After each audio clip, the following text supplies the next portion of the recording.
చెప్పడానికి బుద్ధి చెప్పువాడు ఎవరని ఇక్కడ యోహాను గారు చెప్తున్నారు అనమాట.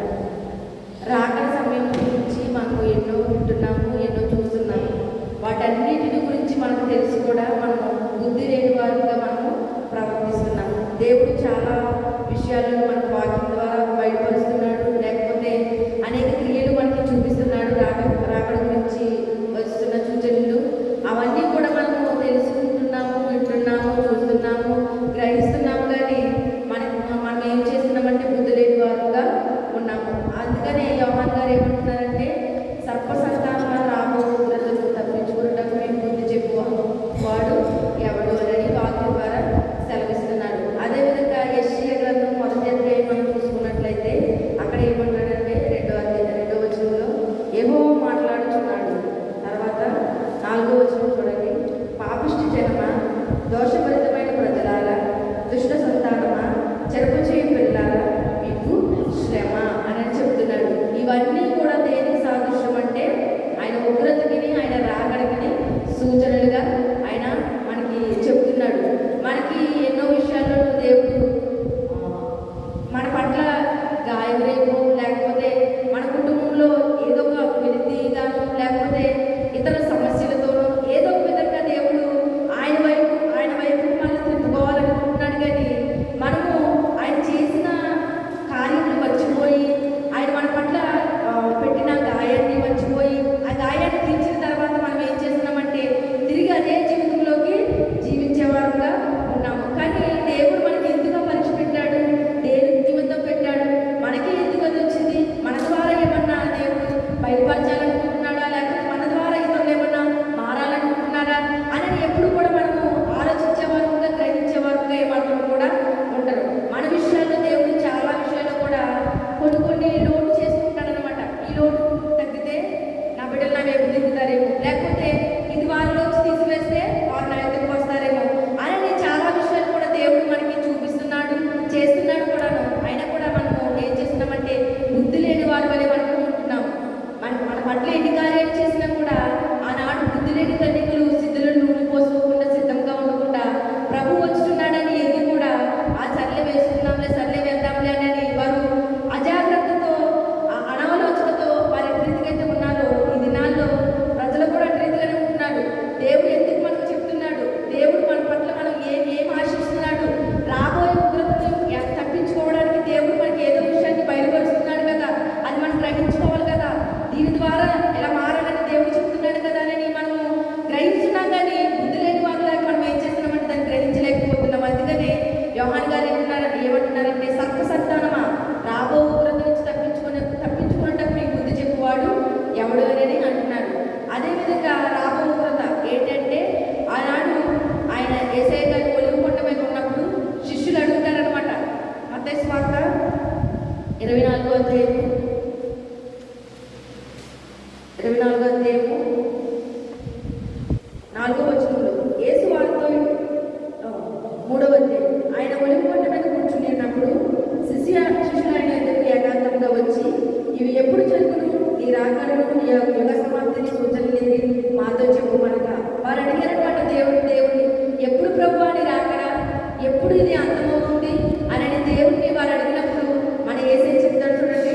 యేసు వారితో ఇట్లా అన్నాడు, ఎవరు మిమ్మల్ని మోసపరచకుండా చూచుకునండి, అనేకులు నా పేరిట వచ్చి నేనే క్రీస్తునని చెప్పి పలువురిని మోసపరచెదరు. నేటి దినాల్లో అలాగే జరుగుతున్నాను. నేను దేవుని కుమారులను, లేకపోతే దేవుని ఎంత భయభక్తులు కలిగి జీవించేవాడును, దేవుని సేవకుడను అని చెప్పి అనేక మంది మన ఇళ్ళ దగ్గరకు కానీ, లేకపోతే మన సంఘంలో కానీ, లేకపోతే ఇతర సంఘాల్లో కానీ ఎక్కడైనా కూడా వారు ఏం చేస్తున్నారంటే దేవుని పేరు చెప్పుకుని, క్రీస్తుని పేరు చెప్పుకుని వారు బోధించేవారుగా ఉన్నారు. అందుకని ఆయన ఏమంటున్నారంటే మీరు మోసపోకండి, ఏది పరిశుద్ధాత్మ, ఏది అపవిత్రాత్మ మీరు తెలుసుకుని జీవించండి, మెరుగుగా ఉండి ప్రార్థన చేయండి అని దేవుడు అందుకనే చెప్తున్నాడు. అలా చెప్పిన తర్వాత అనేకులు నా పేరున వచ్చి నేనే క్రీస్తుని చెప్పి పలువురిని మోసపరిచెదరు, మరియు మీరు యుద్ధముల గురించి, యుద్ధ సమాచారం గురించి వినబోదురు, మీరు కలవరపడకుండా చూచుకునండి. నేటి దినాల్లో యుద్ధాలు అలాగే జరుగుతున్నాయి కదా, ఆ యుద్ధాలు జరుగుతున్నాయి, యుద్ధ సమాచారాలు మనం వింటున్నాము. మనం ఇక్కడ ఉన్నాం కాబట్టి మనం అనుభవించుకోవడం లేదు. కానీ ఇతర దేశాల్లో ఎంతో మంది బిడ్డలు మరి ఆ యుద్ధాల విషయాలు ఎంతో భయంకరంగా ఉంటున్నారు. వారి ప్రాణాన్ని వారి గుండెలో పెట్టుకునే వారుగా ఉంటున్నారు. మనము సురక్షితంగా ఉన్నాము కదా అని చెప్పి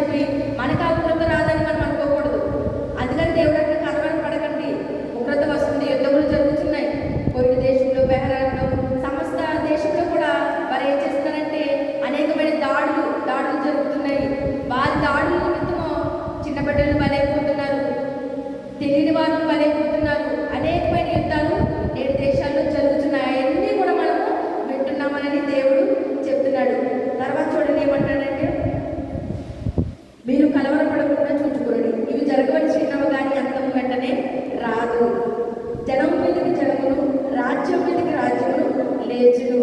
అందుకనే పాట ఉంటుంది చూడండి, రాజ్యంపై రాజ్యం పూరంకే వేయుచుండే, రాష్ట్రంపై రాష్ట్రంబు రగులుచుండెను. రాజ్యంపై రాజ్యం పూరంకే వేయుచుండే, రాష్ట్రంపై రాష్ట్రంబు రగులుచుండెను. రాజులకు రాజువై నయమున రావయ్య, రాజులకు రాజువై నయమున రావయ్య, రాజ్యమేలను రారము. ఈ జీవితాయితకిదారేకున్నాను, నా చేయి పట్టుకో నా యేసునాథా.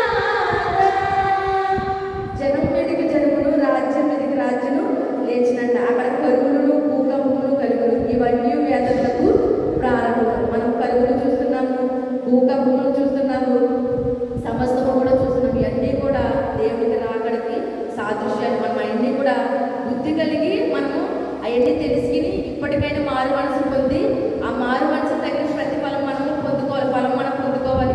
ఇవన్నీ చూస్తూ కూడా మనం ఏం చేస్తున్నామంటే అశ్రద్ధగా ఉంటున్నాము. దేవుడు వస్తాడులే, వచ్చినప్పుడు చూసుకున్నాంలే అనే బుద్ధి లేని వారంగా మనము ఉంటున్నాము. దేవుడిని సజీవురాలుగా సజీవుడిగా ఉంచాడంటే అది ఈ లోకాల్లో ఇష్టానుసారంగా జీవించడానికి ఏమాత్రం కాదు. ఆయన మీద ప్రణాళిక పెట్టుకున్నాడు కాబట్టి ఆ ప్రణాళిక నువ్వు నెరవేర్చాలి. కాబట్టి జీవించుచున్న నీవు, దేవుడు కృపను పొందిన నీవు, మారు మనసును పొందిన నీవు ఇతరులకి నువ్వు ఆదర్శంగా ఉండాలి తప్ప ఇతరులకి నువ్వు వ్యతిరేకంగా ఏమాత్రం కూడా ఉండకూడదు. దేవుడిని నన్ను చూడలేదు, ఎందుకంటే నేను ఆయన మార్చుకున్నాడు. ముత్యం కంటే అమూల్యం కంటే శ్రేష్టంగా నేను ప్రేమించున్నాడు. నేను పరిశుద్ధ ఆత్మతో నిన్ను అభిషేకించాడు.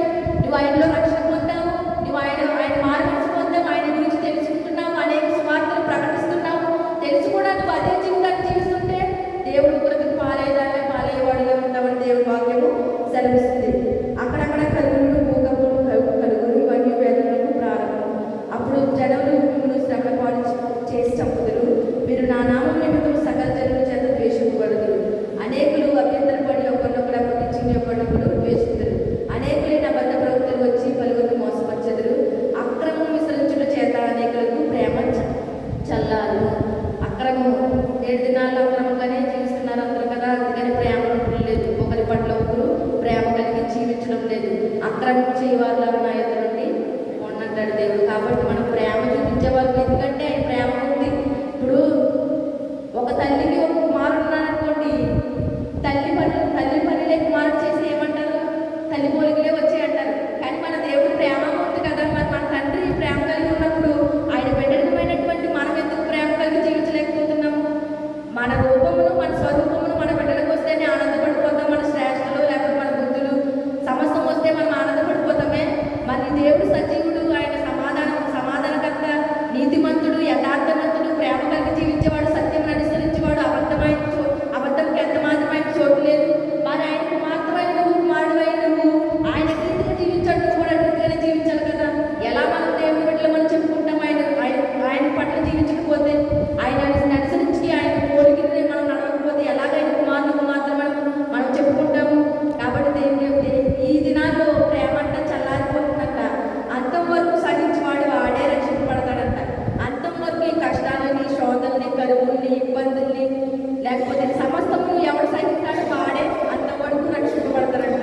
మరియు ఈ రాజస్వార్థ సకల జనులకు సాధ్యమై లోకమందంతటను ప్రకటింపబడును. అటు తర్వాత అంతము వచ్చును. ఎన్ని జరిగిన తర్వాత అంట అంతము వస్తుందంట. ఈ దిన తర్వాత వస్తాయి, కరువులు వస్తాయి, భూకంపాలు వస్తాయి, ప్రేమ ఉండదు, అబద్ధ బోధకులు ఎక్కువైపోతారు, దేశం మీదకి దేశం వస్తుంది, ప్రపంచం మీదకి ప్రపంచం వస్తుంది, రాజ్యం మీదకి రాజ్యం వస్తుంది, సకల అనారోగ్యాలు వస్తాయి, అనేక కరువులు వస్తాయి. అవన్నీ జరిగిన తర్వాత అంతము వస్తుంది. వచ్చిన తర్వాత ఆయన వస్తాడంటే చూడండి 29 ఉంటుంది. ఆ దినమున శ్రమ ముగిసిన వెంటనే చీకటి సూర్యుడి గమ్మును, చంద్రుడు కాంతినీయుడు, ఆకాశం నుండి నక్షత్రము రానును,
తల వేసేస్తారు బాంబులు ఆ దేశం మీదకి. వారందరూ ఎంత కొట్టుకుంటున్నారు, ఎంత అంగలాస్తున్నారు. చిన్న చిన్న పిల్లలు స్కూల్ పిల్లల మీదకి వేసేస్తున్నారంట. చిన్న చిన్న పిల్లలు బలైపోతున్నారు. మనం బయటికి గ్రహించుకోవాలి. మనకి ఇంకా అది రాలేదని మనము అంటే అవి వచ్చేదాకా మనం అలా ఉంటామా? ఉన్నాం కదా. ప్రార్థన వెలుగుగలి ప్రార్థన చేయమన్నాడు అందుకని దేవుడు. కాబట్టి అవి మన మీదకి రాకముందే, అవి మన మీద ప్రారంభించకముందే మనం కూడా దాని విషయాన్ని ప్రార్థన చేయాలి. అక్కడ బిడ్డలు ఎంతో అలా ఆటంకపరిచేవారు ఎంతో మంది ఉన్నారు అక్కడ. అవన్నీ చూస్తుంటే చాలా బాధేస్తుంది. ఎందుకంటే మన కూడా చాలా మంది ఉన్నారు అక్కడ.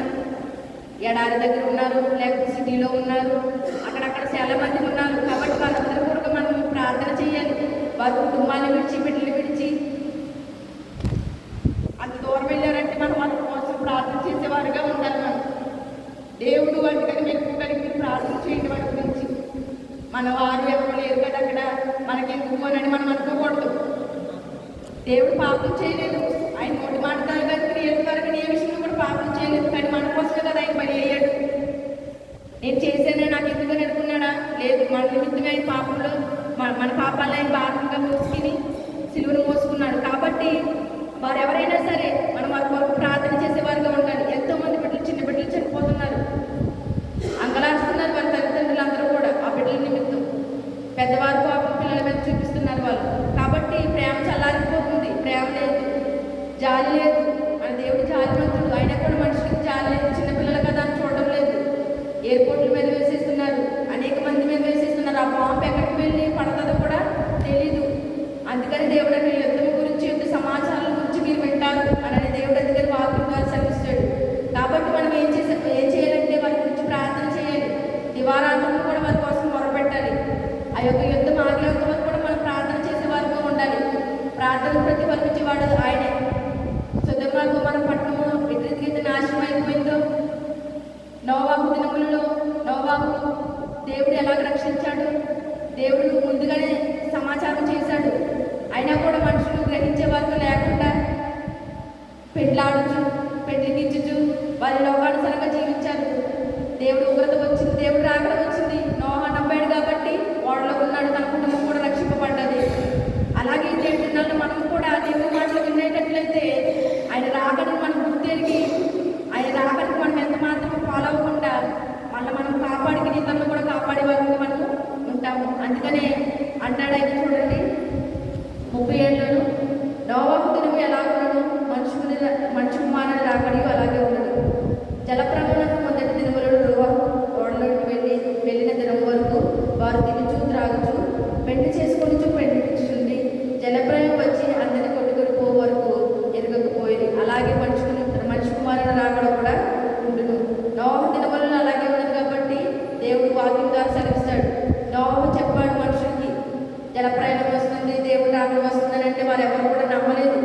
7 దినాల్లో వాక్యాలు చెబుతున్నారు, దేవుడు రాకడ వస్తుంది, బహు సమీపంగా ఉంది, మీరందరూ కూడా మారు మనసు పొందండి, బాప్తిసం తీసుకోండి, దేవుడి వైపు చూడండి, రక్షణ పొందండి అని చెబుతున్నా కూడా మనం వినేవారుగా ఉండలేదు. మనం ఇవన్నీ వింటున్నాం కాబట్టి ఆయన త్వరగా రాబోతున్నాడు. అది ఆయనకు మాత్రమే తెలుసు, మన ఎవరికి కూడా తెలీదు ఆయన వస్తాడని. అందుకే 39 అంటారు చూడండి, అలాగనే మనిషి కుమారుడు రాకడ ఉండడు. ఆ కాలంలో 2 ముందురు, ఒకడు తీసుకొని పోబడను, ఒకడు విడిచిపెట్టబడను, 2 స్త్రీలు. ఇదంతా మనకు తెలిసిన కథే కదా. కాబట్టి దేవుడు వస్తున్నాడు కాబట్టి మనము సిద్ధపడే వారుగా ఉండాలని దేవుడి వాక్యం సెలవిస్తుంది. చూడండి, ప్రకటన గ్రంథము 21వ అధ్యాయం. అంతటా నేను క్రొత్త ఆకాశంలో క్రొత్త భూమిని చూచితిని. మొదటి ఆకాశంలో మొదటి భూమి గతించిపోయాను, సముద్రం ఇక లేదు.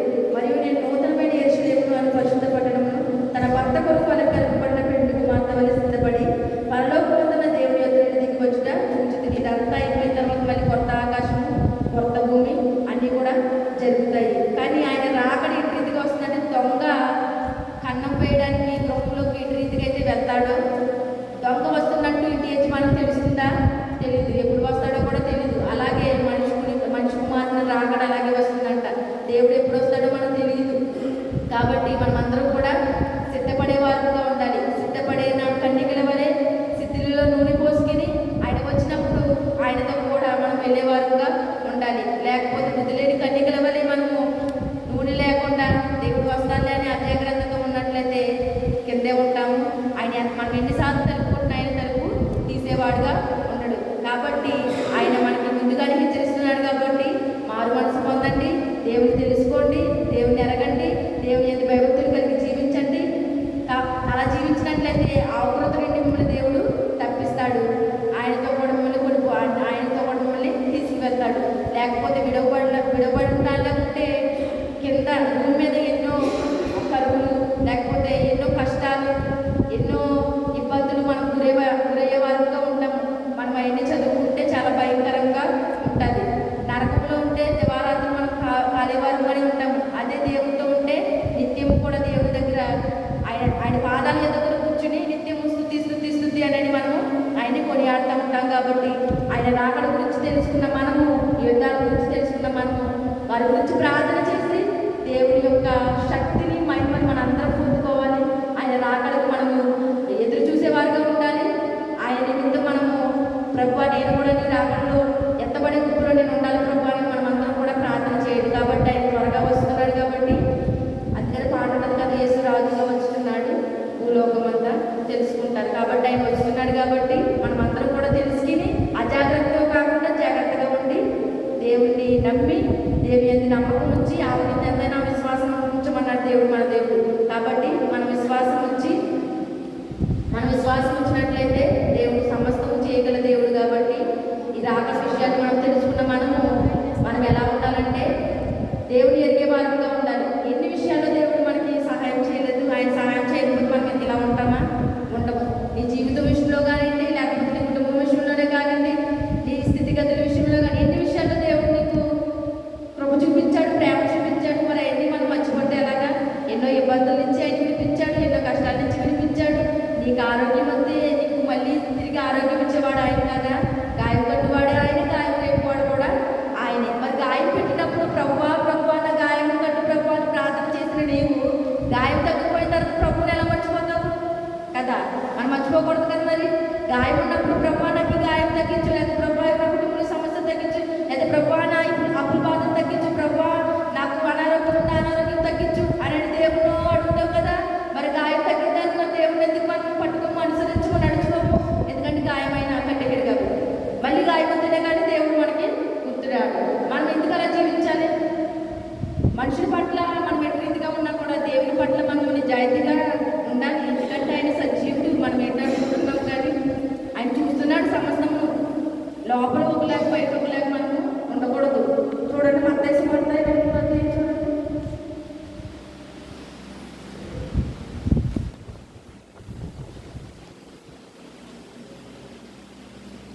చూడండి. చూడండి 23:27 చూడండి. అయ్యో వేషధారులైన శాస్త్రులారా, పరిసయ్యులారా, మీరు సున్నము కొట్టిన సమాధులు పోలి ఉన్నారు. అవి వెలుపల శృంగారముగా అగపడును గాని లోపల చచ్చిన వారి ఎముకలతో సమస్త కల్మషంతో నిండి ఉన్నవి. అలాగే మీరు వెలుపల మనుషులకు నీతిమంతులుగా అగపడుతున్నారు కానీ లోపల వేషధరణతోనూ అక్రమంతోనూ నిండి ఉన్నారు. లోపల సమాధి లోపల ఎలా ఉంటుంది? ఎముకలు ఉంటాయి, వాసన. ఎందుకంటే చనిపోయి చాలా దినాలు అయిపోతుంది కాబట్టి మనము దాన్ని చూడలేము. మళ్ళీ బయట ఎలా ఉంటుంది? పెయింట్ అనేది అందంగా కనపడుతుంది కదా. అలాగే మనుషులు కూడా అలాగే ఉన్నారు. చూడండి అక్కడ అంటున్నారు, అలాగే మీరు వెలుపల మనుషులకు నీతిమంతులుగా కనపడుతున్నారు కానీ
దేవుడు మరి మనతో మాట్లాడుతున్నాడు కాబట్టి ఆయన రాకడ బహు సమీపంగా ఉంది కాబట్టి అందరూ కూడా మారు మనసు పొంది దేవుని యొక్క భయభక్తులు కలిగి జీవించి ఆయన త్రోవలో నడిచి ఆయన ఆజ్ఞలు అనుసరించి ప్రతి ఒక్కటి కూడా ఆయన ఇష్టానుసారం యథార్థంగా జీవించి చెడుతనం విసర్జించి సహోదరుల పట్ల ప్రేమను చూపించి నీకు నీకు నీకు నీకు కలిగిన దాంట్లో ఇతరులకు పెట్టడం, ఈ ఆహార భాగాలు గల వారికి పెట్టడం, వస్త్రం లేని వారికి వస్త్రం ఇవ్వడం, దిక్కులేని మీద నీట చేర్చుకోవడం, ఇవన్నీ కూడా నువ్వు చేసినట్లయితే నీ వెలుగు వేగుచుకోవాలి ఉదయిస్తుంది. అంధకారం నీకు మధ్యాహ్నం వలె ఉంటుంది.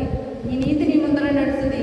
ఏవో మహిమ నీ చుట్టూ ఉంటుందన్నమాట. కాబట్టి అటు రీతిగా మీరు అందరూ కూడా ఉండడానికి, మనం అందరం కూడా ఉండడానికి ప్రభు కృప అందరికీ తోడైనది కాక.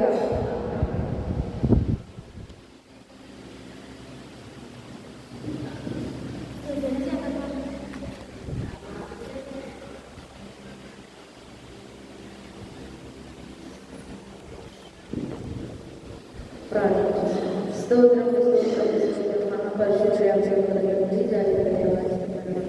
ఆలోచన సమాధానం